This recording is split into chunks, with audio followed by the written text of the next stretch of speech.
Le Canada traverse un moment charnière, un moment où la pression extérieure semble vouloir ébranler la stabilité intérieure.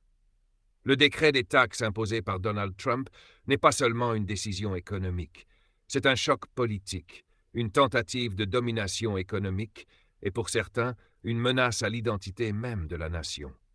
Mais ce que les hommes ignorent, c'est que chaque attaque injuste réveille une réponse divine. Chaque pression humaine active une puissance céleste. Et le Canada, bien que pacifique, n'est pas sans défense. Car sa plus grande arme, ce n'est ni l'économie, ni la diplomatie, mais la prière. Aujourd'hui, nous élevons une prière puissante pour le Canada, pour que Dieu intervienne, parle, redresse, élève et transforme, que les taxes deviennent des tremplins, que l'isolement devienne une inspiration, et que cette pression devienne un point de percée nationale. Prière complète, environ 1200 mots. Seigneur Dieu Tout-Puissant, Créateur des cieux et de la terre, Roi des rois, Seigneur des nations, nous venons devant toi avec un cœur brisé mais rempli d'espérance. Aujourd'hui, nous levons notre voix pour une nation blessée mais debout. Nous prions pour le Canada. Seigneur, regarde, depuis ton trône, la souffrance de ce peuple. Vois les pressions économiques, vois les décisions politiques injustes, vois les familles inquiètes, les entreprises menacées, les citoyens confus. Une vague d'injustice s'est levée sous forme de taxes et de sanctions économiques. Mais nous savons, ô Dieu, que tu n'es jamais indifférent aux cris d'un peuple opprimé. Tu es le Dieu qui a vu Israël en Égypte. Tu es le Dieu qui a entendu les lamentations de Ninive. Tu es le Dieu qui répond quand les nations te cherchent. Aujourd'hui, Seigneur, nous invoquons ton nom sur le Canada. Nous déclarons que cette terre ne tombera pas sous la pression. Nous proclamons que cette nation ne sera pas engloutie par les décisions humaines. Nous croyons que le Canada est sous ta main puissante et que ce qui vient contre lui devra passer par toi. Seigneur, vois ce qui se trame derrière les décisions économiques.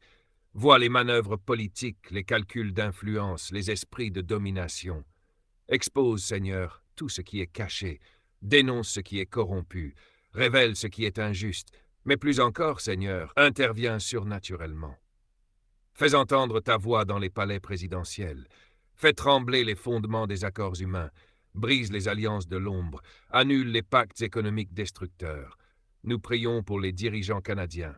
Remplis-les de sagesse, de force et de courage, qu'ils ne se courbent pas devant l'intimidation, qu'ils ne sacrifient pas la vérité pour la paix, mais qu'ils soient des instruments de justice et de lumière. Seigneur, nous prions pour les familles canadiennes, pour celles qui voient leur pouvoir d'achat diminuer, pour celles qui vivent dans l'angoisse de l'avenir, pour les jeunes qui voient les portes se fermer, pour les aînés qui ont peur pour leur pension. Étends ta main de miséricorde. Fournis, Seigneur. Ouvre les cieux. Donne à manger là où les placards sont vides. Donne du travail là où le chômage frappe. Donne de la paix là où la peur prend le dessus. Nous te prions pour les agriculteurs, les pêcheurs, les transporteurs, ceux qui vivent du commerce international et qui voient leurs efforts anéantis.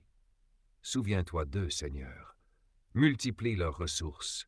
Envoie des acheteurs de l'Est, du Nord, du Sud et de l'Ouest, car tu peux créer des marchés où il n'y en avait pas. Tu es le Dieu des nouvelles saisons, et nous croyons que le Canada entre dans une saison prophétique de repositionnement. Ce qui semblait être une fermeture n'est qu'un redirigement. Ce qui semblait être une malédiction est en fait une bénédiction voilée, car quand l'homme veut contrôler, toi, tu restaures. Quand les hommes ferment des portes, toi, tu ouvres des fenêtres dans le ciel. Seigneur, lève-toi pour cette nation. Fais rugir ta voix dans les parlements. Fais trembler les systèmes injustes. Fais taire les menaces venues de l'étranger. Nous déclarons au nom de Jésus-Christ que le Canada ne sera pas écrasé. Les taxes ne sont pas son maître. Les gouvernements étrangers ne sont pas son futur. Tu es le Seigneur du Canada. Tu es l'avenir du Canada. Nous proclamons un vent de réveil spirituel dans tout le pays. Que cette crise réveille l'Église. Que les intercesseurs se lèvent à Vancouver, à Montréal, à Toronto, à Ottawa, à Halifax. Que les pasteurs prophétisent la restauration. Que les enfants prient avec foi. Que les jeunes chantent des chants de victoire au milieu de la tempête. Seigneur, envoie tes anges sur les frontières. Envoie ta gloire dans les marchés. Envoie ta main dans les décisions économiques. et nous prophétisons ceci. Une nouvelle saison vient sur le Canada. Ce n'est pas une saison de perte, mais une saison de percée. Ce n'est pas une saison de honte, mais de gloire. Ce n'est pas une saison de déclin, mais d'expansion. Les entreprises canadiennes vont innover. Les citoyens canadiens vont s'unir. Les églises canadiennes vont flamber d'un feu nouveau. Et même les nations qui ont voulu contrôler verront la main de Dieu agir avec puissance. Seigneur, scelle cette prière. Envoie tes armées célestes. Parle au cœur des gouverneurs, des présidents, des rois, et fais savoir que tu règnes sur la terre comme au ciel. Nous prions dans l'humilité, mais avec autorité. Nous prions dans la douleur, mais avec foi. Nous prions dans l'attente, mais avec puissance. Et nous proclamons haut et fort, Canada, ta saison de délivrance est arrivée. Rien ne pourra t'écraser, car Dieu est ton défenseur. Amen.